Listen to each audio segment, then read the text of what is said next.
She says she wants love, but what she really wants is to be devoured without being touched. She wants a man who makes her question her own mind, someone whose presence alone makes her thighs tense, but never begs to be close. You think she left because you didn't give enough? Number. She left because you gave too soon, and left her nothing to ache for. The truth?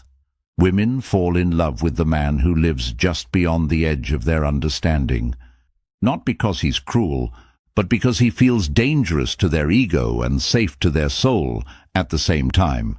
That's the paradox that owns her. Not the man who offers his heart, but the one who makes her wonder what it would cost her to hold it. You're not here to make her feel loved. You're here to make her feel haunted, because the man she truly wants isn't remembered for what he gave, but for what he withheld just long enough to make her lose control. This is not a love story. This is psychological seduction through the lens of Stoicism. And once you understand the truth I'm about to show you, you'll stop asking her to choose you, because she already did. She just hasn't told you yet. 1. Love doesn't feel like love to her until there's risk. What if I told you that the moment a woman feels safe with you is often the exact moment her desire starts to fade? It sounds cruel, it sounds unfair, but it's how she's wired. See, women don't fall in love the way you were taught. Not through security, not through logic. They fall through sensation, through emotional risk. You hold her hand, tell her you'll never leave. You think that makes her feel safe, and maybe it does, for a moment. But safety doesn't fuel attraction. Uncertainty does. It's not the promise that makes her heart race. It's the unknown. It's not, I'll always be here for you. It's, I could have anyone, but right now, I choose you. And that temporary possession is what makes her feel love. This is the part no one tells men. Women crave tension, not because they're manipulative, but because their brains evolved to be drawn to what's rare, not what's obvious. That's why she pulls back when you become too available. That's why the guy who doesn't text her for 2 days ends up in her head, while the man who texts "good morning" every day gets muted. It's not about being a jerk.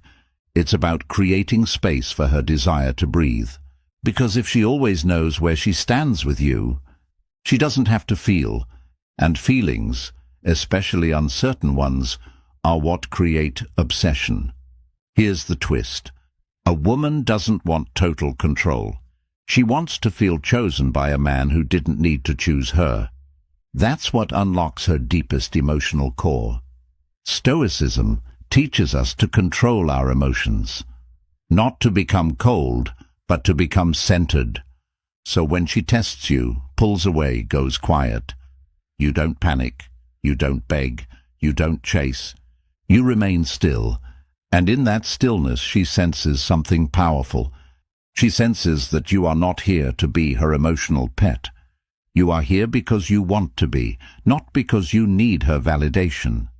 That tension, that lack of desperation, is what turns a woman's curiosity into craving. It makes her earn you. Because the truth is simple. A woman only falls in love when she feels like she could lose you. Not because you're leaving, but because you could walk away at any time, and it wouldn't break you. That's what drives her wild. That's what makes her choose you over and over again, even when she doesn't understand why. She doesn't fall for the man who gives her everything. She falls for the one who makes her feel everything. 2. She loves you, most when she doesn't understand you. Let's get one thing clear. She's not trying to know you. She's trying to feel you. And the moment she fully understands you is the moment her desire begins to die. It's not because she's shallow. It's because mystery is magnetic, and the known is forgettable. You think vulnerability means opening up every detail of your soul. You think telling her everything makes her feel closer. But that closeness, if it's unearned, if it's constant, if it's total, it dulls her senses. Because what she wants is to wonder, to guess, to project her own fantasies onto you. That's the secret. The man she obsesses over isn't necessarily better looking. He's the one she can't figure out. He's the guy who listens more than he talks, who's emotionally present, but psychologically untouchable. She doesn't know what he's thinking. She's not sure if he's falling for her. And that emotional ambiguity, that subtle uncertainty, that's where her desire lives. It's not what you reveal that turns her on. It's what you withhold. You don't owe her your full story. You owe her your full presence. Those are not the same thing. She falls for the man who can sit across from her, look her dead in the eye, and say nothing at all. Because that silence says everything. You want her to love you? Don't give her all your answers. Give her questions. Let her wonder what keeps you up at night. Let her wonder what scars you've hidden. Let her wonder who you used to be, before the world told you to soften. Because when she's wondering, she's imagining. And when she's imagining, she's feeling. And feelings, not facts, are what make women fall in love. Stoicism isn't about emotional suppression. It's about emotional control. It's about being so grounded in who you are that you don't need to explain it to anyone. She may beg you to open up. She may push you to be more vulnerable. And maybe, if she earns it, you let her peek behind the curtain. But only a glimpse. Because the rest? That's yours. That's sacred. That's your power. And that power, the quiet strength, the emotional stillness, the unpredictable current running beneath your calm surface. That's what makes her fall. She doesn't fall for what she sees. She falls for what she can feel, but can't name. You become not just a man, but a myth, a living mystery she wants to solve but hopes never ends. And in that endless pursuit, she falls deeper than she ever meant to. 3. She wants to submit, but only to a man who doesn't need her. Let's shatter the illusion right now. The modern world tells you women want equality in love. They don't.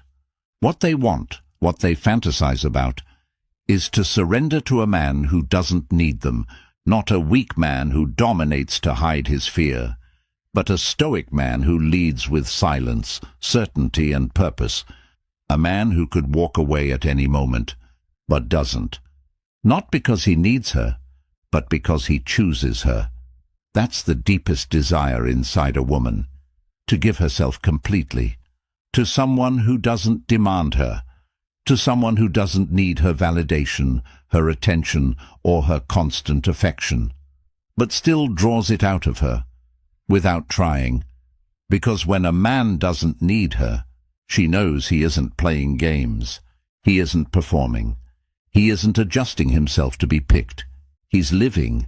And if she wants to be part of that life, she must align herself with his gravity. That's when submission becomes natural, not in the way most men think, not through control or fear, but through emotional dominance, through presence, through a power so calm and unmoved that her nervous system relaxes into his. You think women fall in love with guys who treat them like queens. They don't. They fall in love with the man who treats himself like a king and invites her into the castle, but never begs her to stay. There's something animal in her, something ancient, that's drawn to this imbalance of emotional power. She wants to be conquered, not physically, not violently, but spiritually. She wants to feel his hand on her lower back and melt. She wants to argue and lose. She wants to fight for his attention and earn it, because that earning is where her obsession is born. When a man is full by himself, her love doesn't fill a void. It becomes a gift. And that shift is everything. Because most men love women to fill something, to escape loneliness, to feel important. to fix the hole in their chest. But a Stoic man? He's already whole. She's not the missing piece. She's the fire he allows to burn beside him, and that burns her deeper than anything else. You want her to submit, not in words, not in obedience, but in surrender. Surrender of her pride, her games, her control. Then be the man who doesn't flinch when she pulls away. Be the man who doesn't break when she tests you.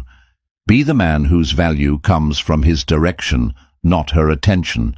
Because when she sees you're already fulfilled, already centered, already home in your own skin, that's when she lets go of control. That's when she stops trying to lead. That's when she melts into you. Not because she has to, but because she wants to. And that want, that hunger, is the most intimate power you'll ever possess. 4. She craves the man who makes her feel powerless. She'll never admit this out loud, not to her friends, not even to herself, but the man who truly unlocks her heart and body is the one who makes her feel powerless in the presence of his strength. Not force, not aggression, but that quiet, impenetrable dominance that she can't argue with. It's not about yelling. It's not about being controlling. It's about walking into a room, and every cell in her body noticing you. You don't flinch. You don't explain. You don't ask for permission. You move like a man who owns himself, and suddenly, without a word, she feels herself shrinking, not because you diminish her, but because your presence is overwhelming. And that's what her nervous system is wired to want.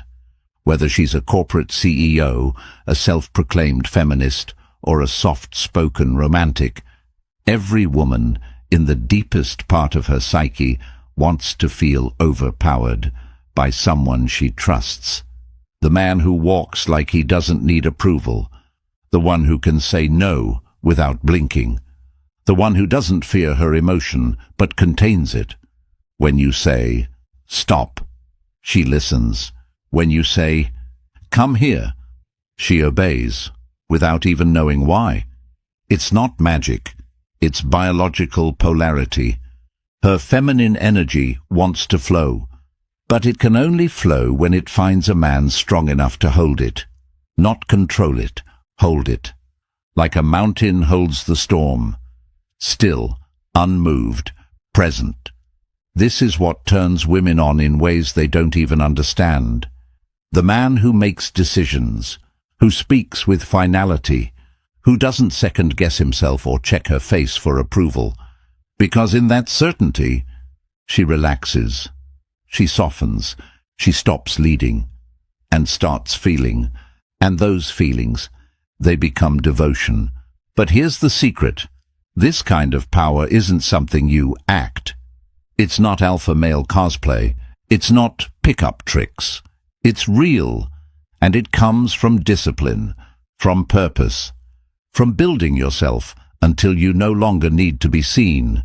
Only then can she fall in love with the man who walks in and silently says, "I don't need your world. I am the world."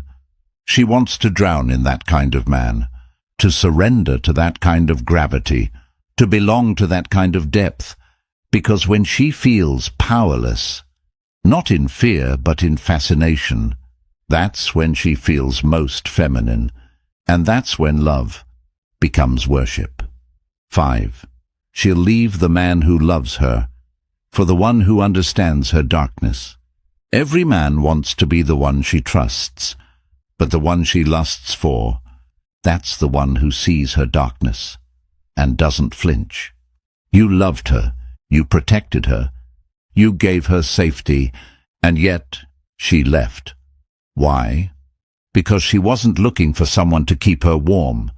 She was looking for someone who could handle her shadow, her jealousy, her rage, her craving to be ruined and rebuilt. She doesn't want a man who's scared to see the wild parts of her. She wants a man who can look into the chaos behind her smile and say, "I see all of it, and I'm still here." And if you can't meet her there, she'll smile. She'll thank you for being such a good guy. And then she'll go fuck the man who brings her closer to her own madness. Women aren't gentle creatures, not under the surface. They are storms, volcanoes, oceans with monsters under the waves. And most men, they try to love the surface. They compliment the makeup. They quote poetry. They try to fix her. But the man who knows the secret, he dives deeper. He says, "Show me what you're scared of." He says, "Bleed in front of me, I won't run." And when she tests him, throws her worst at him, and he stays unmoved, that's when she breaks. That's when she opens. That's when she chooses him over every man she's ever met. Because he didn't just love her light. He understood her darkness and didn't try to save her, didn't shame her, didn't solve her. He just stood there like a mirror she couldn't escape. And when a woman finds that mirror, she gives herself in ways no words can explain. Not out of fear, not out of control, but because she knows, this man sees the parts of me I hide from the world, and he wants that. That's not just love. That's bondage, the soul-level kind. And no flowers, no dinners, no sweet gestures can ever compete with it. She'll leave the man who tries to protect her from herself, for the one who walks with her into the fire. That's the man she'll follow. That's the man she'll undress for without him ever asking. That's the man she'll never forget. Even if she leaves, even if she marries someone else, because no one else ever understood the beast inside her and stayed. If you've ever chased her and felt her slip away, comment, "No more begging," because that version of you dies today. If you've made her feel your silence and watched her come closer because of it, comment, "She chased me." If you finally understand that women don't fall for comfort, they fall for emotional gravity, comment, "I am the storm." And if you're still becoming that man, the man she can't explain, can't predict, can't forget, comment, "I'm becoming him." Because awareness is the first seduction. Now dash. Like if you felt something you've never heard said before. Subscribe if you're done playing by rules written for weaker men. And share this with a brother who's still trapped in the illusion that effort equals love. This isn't about getting her. It's about becoming unforgettable. The rest, she'll handle.